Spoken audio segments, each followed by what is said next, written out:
Le Burkina Faso adhère désormais à l'accord de Paris sur le climat. Le Premier ministre Paul Kabat-Seba était au siège des Nations Unies hier pour la signature de cet accord. Un accord qui vise à ralentir le réchauffement de la planète à 2 degrés. Des précisions dès le début de cette édition.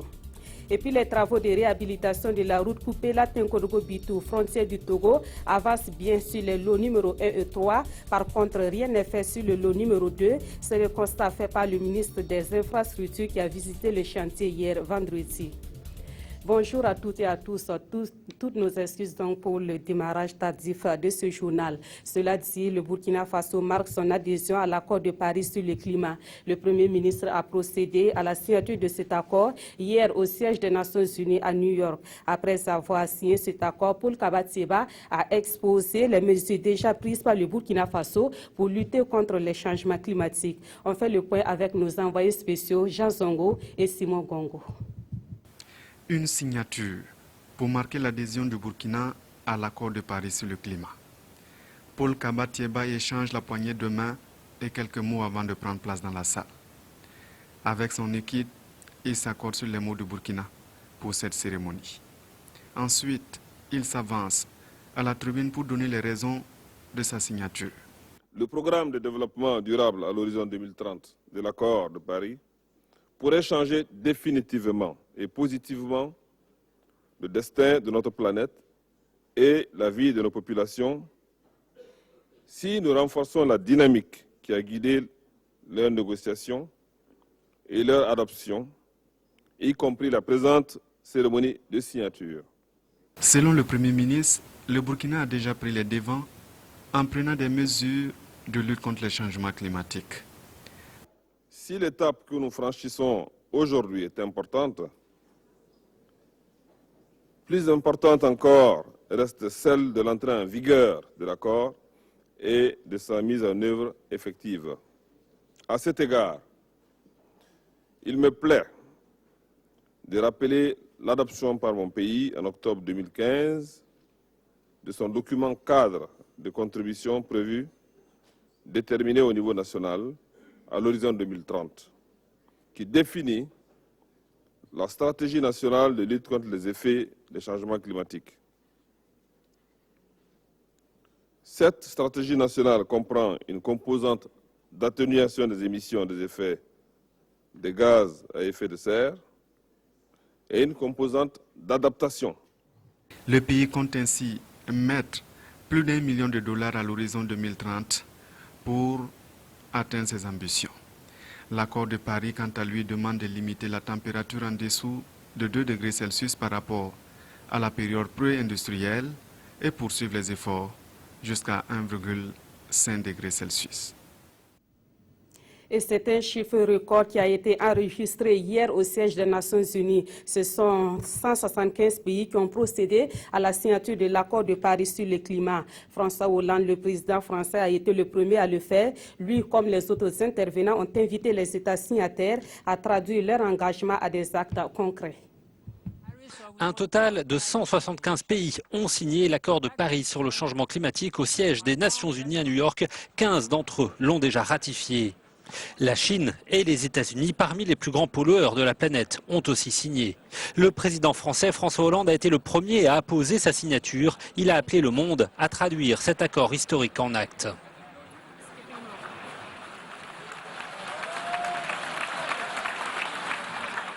Jamais dans l'histoire des Nations Unies, il n'a été possible de réunir 170 États pour signer un accord. C'est donc maintenant plus qu'un engagement. Ce sera un texte inscrit dans le droit international de manière irréversible. Même tonalité dans le discours de l'acteur Leonardo DiCaprio. Nous pouvons nous féliciter les uns les autres aujourd'hui, mais cela ne signifie rien si, quand vous retournez dans votre pays, vous ne parvenez pas à aller au-delà des promesses de cet accord historique. Le moment est venu d'être audacieux et de mener une action sans précédent. Cet accord de Paris, destiné à ralentir le réchauffement de la planète, n'entrera en vigueur que lorsque 55 pays responsables d'au moins 55% des émissions de gaz à effet de serre l'auront ratifié. Le secrétaire général de l'ONU, Ban Ki-moon, a souhaité que les pays s'engagent à le faire très rapidement. L'accord reste ouvert pendant 1 an à la signature. Autre point de l'actualité, au Burkina Faso, la gouvernance post-transition a fait l'objet d'une étude menée par le laboratoire Think Tank Burkina International. Et selon les résultats de cette étude, les mesures sociales telles que la gratuité des soins au profit des enfants et des femmes est bien appréciée par les Burkinabés. Cependant, les personnes interrogées dans le cadre de cette étude trouvent qu'il y a des failles à côté justice et communication gouvernementale. Les résultats de cette étude ont été publiés hier à Ouagadougou. Nathalie Sawadogo Nabaloum. Les Burkinabés ne sont pas satisfaits de leurs conditions de vie, mais restent optimistes par rapport à l'avenir. C'est le résultat de l'étude menée par Think Tank Burkina International. Les observateurs de la scène politique nationale, eux, ne sont pas aussi optimistes. En ce qui concerne la direction prise par notre pays, alors les citoyens ordinaires estiment que le Burkina Faso n'est ni dans la bonne direction, ni dans la mauvaise direction, mais cependant, le sondage que nous avons réalisé auprès des observateurs de la scène politique nationale estime que le Burkina Faso est dans la mauvaise direction. En revanche, les Burkinabés n'ont pas confiance aux partis politiques et à la justice. Ils ont aussi une mauvaise perception sur la présence des forces armées étrangères au Burkina. En matière de confiance aux institutions, on peut noter qu'à ce niveau, il y a un crédit, un capital de confiance auprès donc des forces de défense et de sécurité, auprès donc des syndicats, des organisations de la société civile, du gouvernement. Et là, à ce niveau, on note, à contrario, que les partis politiques et l'institution judiciaire sont les mal cotés à ce niveau. La question, par exemple, Kogoluego, à ce niveau, les citoyens ont une perception relativement bonne de ces groupes d'autodéfense. Si les mesures du gouvernement relatives à la santé et l'eau potable sont bien accueillies tant chez les observateurs que les citoyens ordinaires, en revanche, la réduction du train de vie de l'État et le recrutement des enseignants du poste primaire ne font pas l'unanimité. La communication gouvernementale non plus. Au niveau de la communication gouvernementale, les citoyens ordinaires sont satisfaits avec 5,2 sur 10. Mais par contre, les observateurs sont assez plus critiques à ce niveau. Ce qui est important, c'est de rappeler que, comme a dit le président Rochma Christian Kaboré, il fallait tracer les sillons d'une action pour ces 3 mois-là. Et sur l'essentiel, je pense que les Burkinabés, comme les observateurs, reconnaissent que ces sillons-là sont tracés, puisque quel que soit le camp où on se place, nous avons le sentiment effectivement que les Burkinabés sont d'accord sur le principe que quelque chose peut changer avec des taux relativement intéressants en termes d'espoir pour les jours et les mois de l'avenir. Plusieurs recommandations ont été faites au gouvernement, entre autres, optimiser sa communication, relancer l'économie, redorer le blason de l'institution judiciaire, mais aussi et surtout mettre l'accent sur la réconciliation nationale. Pour des élections municipales apaisées, les autorités coutumières et religieuses ont un rôle à jouer. C'est la conviction de l'association Racine qui a initié une formation au profit de ces autorités à Bobo-Dioulasso. Une formation initiée au regard des tensions nées dans certaines localités après la composition des listes électorales. L'association Racine, qui veut faire des leaders coutumiers et religieux des messagers de paix, est soutenue dans cette action par l'ONG Paix à travers le développement. Betty Nawon, Sanoua Christine Koulibaly. Quand vous avez déjà assisté à la confection des différentes listes et les querelles au sein même des partis et les différentes démissions, quand vous avez vu les différents recours que les partis politiques ont déposés les uns contre les autres, l'atmosphère est suffisamment électrique. Raison pour laquelle l'association Racine a une fois de plus pris son bâton de pèlerin pour sensibiliser les autorités coutumières, traditionnelles et religieuses pour des élections municipales crédibles et apaisées. De l'avis des responsables de l'association, il faut à tout prix éviter d'entacher le nouveau processus démocratique entamé le 29 novembre dernier. Et le choix de la cible est évocateur. Aucun Burkinabé n'échappe à une de ces confessions-là. Ça, c'est un. De deux, les autorités traditionnelles, les chefs, sont des administrations de proximité et sont des hommes de confiance de leur communauté. De ce point de vue, leur parole est vécue par les uns et comme les autres par quelque chose d'essentiel. Et c'est pourquoi nous pensons que si les chefs s'engagent dans la voie de la paix, il n'y a pas de raison qu'à la base, ils puissent avoir des débordements. Dans cette tâche, Racine a à ses côtés l'ONG Paix à travers le développement PDF2. La corrélation entre religion et politique, les conflits électoraux et la chefferie à la croisée des chemins sont entre autres les thématiques qui seront abordées au cours de cette journée d'échange. Autre point de l'actualité, une compagnie aérienne régionale du G5 Sahel verra bientôt le jour. Hier vendredi, les ministres en charge de l'aviation civile des pays membres du G5 Sahel ont échangé sur le projet de création de cette compagnie. À l'issue de leur rencontre, un comité de pilotage a été mis en place pour étudier la faisabilité de ce projet. Plus de précisions dans ce reportage de Yacouba Gamene et Monkoun Dabiri. Ces signatures marquent un pas décisif vers la création de la compagnie aérienne du G5 Sahel. Les ministres en charge des transports des 5 pays membres de l'institution ont adopté une feuille de route pour la mise en œuvre du processus. Le conducteur définit les dispositifs institutionnels tout en planifiant les activités de la future compagnie. En plus du secrétariat permanent qui existe, nous avons créé un comité de pilotage spécialement pour suivre une feuille de route que nous avons déclinée. L'ambition, c'est de pouvoir agrandir pour répondre au vide laissé par Air Afrique. La création officielle de la compagnie régionale est prévue pour février 2017. Et c'est à Mohamed Bouassria qu'il revient la tâche de piloter sa mise en œuvre. L'ingénieur mauritanien a pour mission d'identifier et d'analyser en un temps optimal l'ensemble des aspects liés à la réalisation du projet. Et même au-delà, en termes de connectivité à garantir pour l'ensemble des pays formant notre espace régional, mais également entre cet espace régional et les autres régions de l'Afrique et du monde.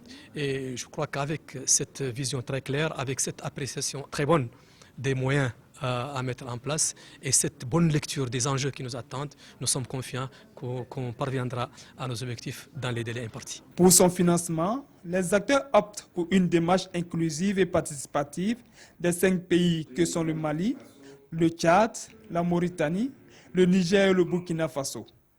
L'étude de faisabilité est quant à elle financée par la Banque arabe pour le développement économique en Afrique. Le ministre des Infrastructures sur le chantier de réhabilitation de la route Koupela-Tinkourgo-Bitou, frontière du Togo. Éric Bougouma est allé constater l'évolution des travaux sur cette route, capitale pour l'économie burkinabé. Même si le taux d'exécution est satisfaisant sur une partie, le constat aussi est que sur le lot 2 de cette route, rien n'a été fait jusque-là, ce qui a amené le ministre des Infrastructures à envisager la résiliation du contrat avec l'entreprise. Des explications avec Issa Kafando et Jean-Emmanuel Ouedraogo. Le chantier du pont de Kougri sur la nationale numéro 4, première escale du ministre des Infrastructures. Ici, c'est l'entreprise Soroubat qui est à la manœuvre. C'est l'un des plus grands ouvrages du projet. Pour ce pont, tout comme pour l'ensemble des 2 lots dont elle est attributaire, l'entreprise Soroubat dispose encore de 10 mois pour achever les travaux. Le lot 1 entre Koupela et Tinkodogo et le lot 2 entre Mouada et Saint-Cancé plus la bretelle de Mogandé. On est arrivé à un pourcentage de entre 50 et 55% d'avancement au niveau du lot 1. Donc pratiquement les ponts sont presque finis sur le RN16. Il nous reste seulement sur le pont de Kougri. Bientôt il sera terminé, c'est presque en fin de juin, mois de juin ça sera terminé. L'entreprise a mis tous les moyens nécessaires pour qu'on puisse arriver à terminer dans les délais et même avant les délais. Nous constatons déjà un retard sur l'ensemble des lots. C'est un retard qui varie. Sur le lot 3, le retard est plus important que sur le lot 1.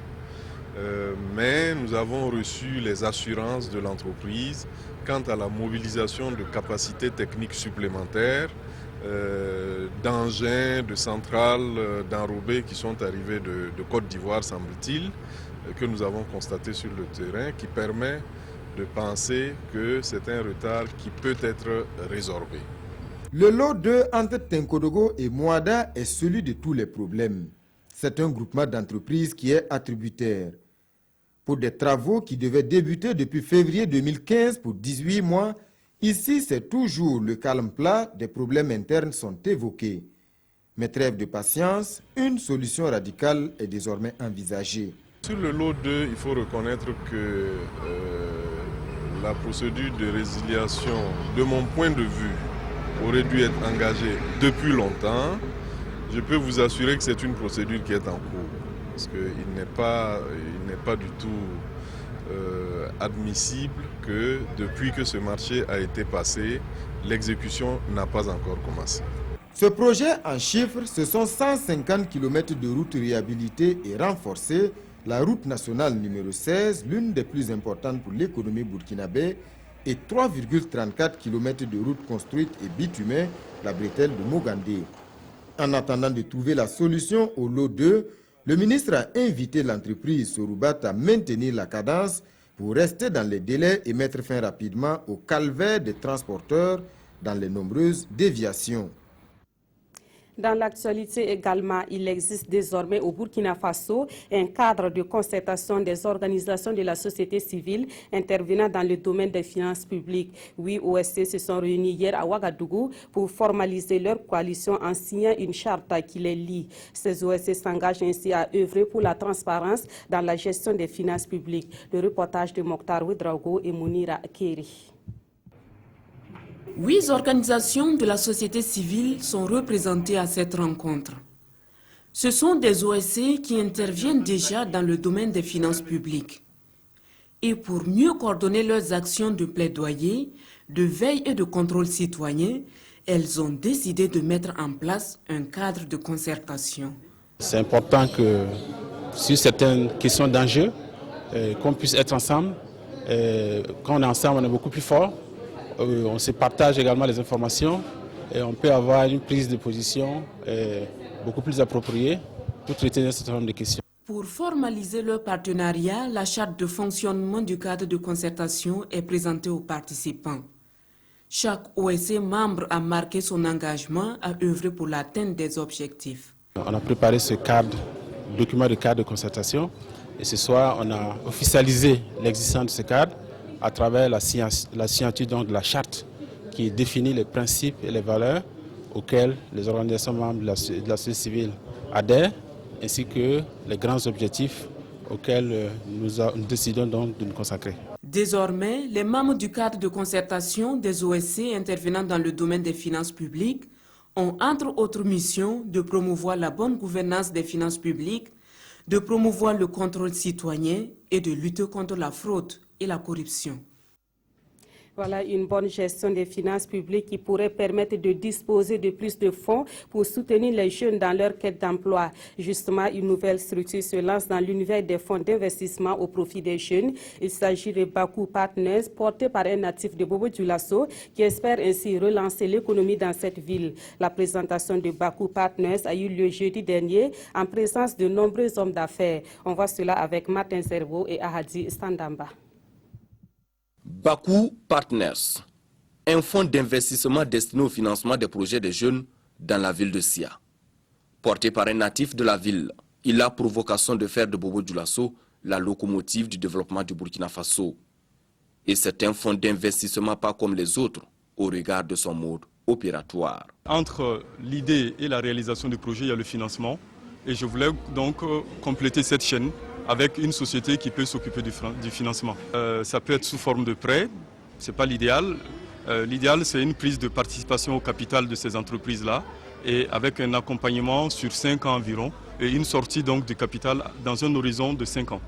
Et au lancement des activités du fonds, le promoteur n'a pas manqué de justifier le choix de Bobo-Dioulasso et surtout sa jeunesse. Nous avons remarqué qu'à Bobo, il y a des entreprises qui vivotent parce qu'ils ne sont pas compétitifs. Je prends l'exemple des huiliers. Ces gens-là produisent un produit qui, produit au Burkina Faso, n'arrive pas à compétir, à être compétitif par rapport à l'importation. Alors, c'est comme leur modèle de production n'est pas peut-être moderne, ce qui empêche donc d'être très compétitif. C'est dire que Baku Partners va soutenir des projets novateurs et surtout ce pourvoyeur d'emploi. Et à cette cérémonie, l'entreprise et ses employés ont été présentés à l'assistance, composée en majorité d'hommes d'affaires. Actualité sportive à présent et nous recevons Lassina Sawargo du service des sports pour en parler. Bonjour Lassina. Bonjour Nathalie. Alors il y a un gros choc dans les championnats nationaux cet après-midi. Parlez-nous des enjeux de ce match-là. Vous faites bien de le dire, hein. C'est un gros choc pour cette 20e journée, Nathalie. C'est le leader actuel du championnat, ça s'appelle le Ray Club du Kadiogo qui a 40 points. Et puis son poursuivant immédiat, c'est le Racing Club de Bobo Dioulasso, le champion sortant, qui a 34 points. C'est deux équipes qui se croisent. En cas de victoire, Nathalie, la victoire au football fait 3 points. C'est-à-dire que si le RCB, qui a 6 points de retard, arrivait à battre le RCK cet après-midi, le RCB reviendrait donc à 3 points du Ray Club du Kadiogo. Au cas contraire, si c'est le Ray Club du Kadiogo qui est en tête, qui prend 3 nouveaux points, le RCK serait donc à 9 points du RCB. Après 20 journées du championnat, il serait difficile pour les Racingmen, champions sortants, donc, de pouvoir donc conserver les titres. Voici un peu l'enjeu de cette rencontre de cet après-midi sous le coup de 16h au stade municipal Joseph Issoufou Konombo. Alors Lassina, est-ce qu'il y a des personnes qui sont particulièrement attendues dans ce choc-là? Ah oui. Vous faites bien de le dire parce que depuis quelques jours maintenant, hein, ce sont des personnes très attendues. Il s'agit d'abord pour le RCK de Kamou Malo, c'est son entraîneur. Son entraîneur, un Tchamaï, parti avec des supporters de certains clubs parce que réalisant des gestes qui ne sont pas du goût de certains supporters. Il y a eu maille à partir déjà la semaine dernière. Il a fallu que la sécurité intervienne pour sortir donc Kamou Malo. Et puis il y a Issa Kolon Koulibaly, c'est le nouvel entraîneur du RCB. Il est arrivé donc au Mercato avec pour objectif de permettre au RCB de conserver son titre de champion du Burkina Faso. Ce sont deux hommes forts, hein. Issa Kolon Koulibaly du côté du RCB, Kamou Malo du côté du RCK, c'est les hommes du banc. Et puis maintenant sur le terrain, il y a des acteurs. Vous savez que le RCK, hein, pour votre information, a réalisé un mercato très important. Ils ont mis près de 10 millions de francs CFA dans la carrière pour recruter certains joueurs. Les joueurs les plus entendus sera sans doute Yacouba Mando du côté du RCK. Il vient de COSAF. Il y a aussi Yacouba Sonien, hein, qui a été recruté du côté de l'Étoile filante de Ouagadougou, Narcisse Bambara et puis Silla qui est déjà là. Ce sont des garçons qui sont très attendus. Du côté du RCB, il y a bien entendu le remplaçant de Banoub Diawara, Assami dans son sang, hein, qui sera donc sans doute l'artilleur de cette équipe du RCB et cet après-midi. Voici donc des hommes forts comme ça qui sont très attendus et qui devraient être décisifs pour permettre à leur équipe de remporter les 3 points de la victoire cet après-midi. Et ce sera en direct sur les antennes de la RTB. Dites-nous, la prise d'antenne, c'est pour quelle heure? La prise d'antenne, c'est pour 15h40 en direct du stade municipal. On aurait un invité de choix, hein, pour le plateau d'avant-match. Il s'agit de Mousso Ouedraogo, on l'appelle Mourinho, si vous connaissez, celui qui est Mourinho, hein, à l'international. Mousso Ouedraogo, donc, hein, qui a laissé, hein, le navire Uzo après la première phase du championnat. Il sera notre invité. Je serai en compagnie de Mousso Mourinho à partir de 15h40 et puis à partir de 16h, en compagnie de Jérôme Tiendrebego, nous essaierons de vous relater donc toutes les péripéties de ce choc de cette 20e journée entre le Ray Club du Kadiogo, leader actuel avec 40 points, et le Racing Club de Bobo Dioulasso, dauphin avec 34 points à l'heure actuelle. D'accord, merci. Donc rendez-vous est pris pour 15h40. Vous restez avec nous pour terminer ce journal avec la revue des hebdomadaires et le journal du jeudi qui s'insurge contre l'appréciation faite par le CDP sur les 100 jours de Roch-Marc Christian Kabouré à la tête du Burkina Faso. Les précisions de Aimé Solange Guigma.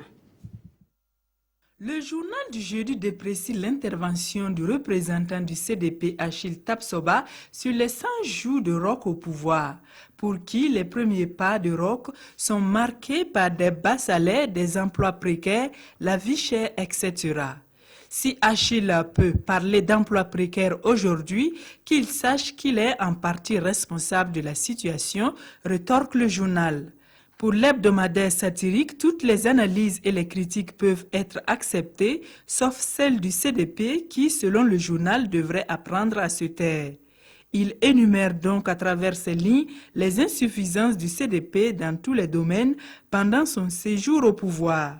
Entre autres, confie-t-il, la gestion du CDP a été émaillée de nombreux crimes économiques. Les marchés de gré à gré se distribuaient à tour de bras. Bref, le repère du refus de ces insuffisances est la réprobation générale des 30 et 31 octobre 2014. Gigi se demande donc pourquoi le CDP peut tolérer que des responsables comme Achille Tapsoba, qui ont contribué à la survenue de l'insurrection, parlent au nom du parti. Dans tous les cas, prévient le journal, c'est Zéphirin Diabré qui perdra sa crédibilité en s'associant au CDP. Tout en le rappelant cet adage, le sorcier oublie toujours, mais les parents de la victime n'oublient jamais.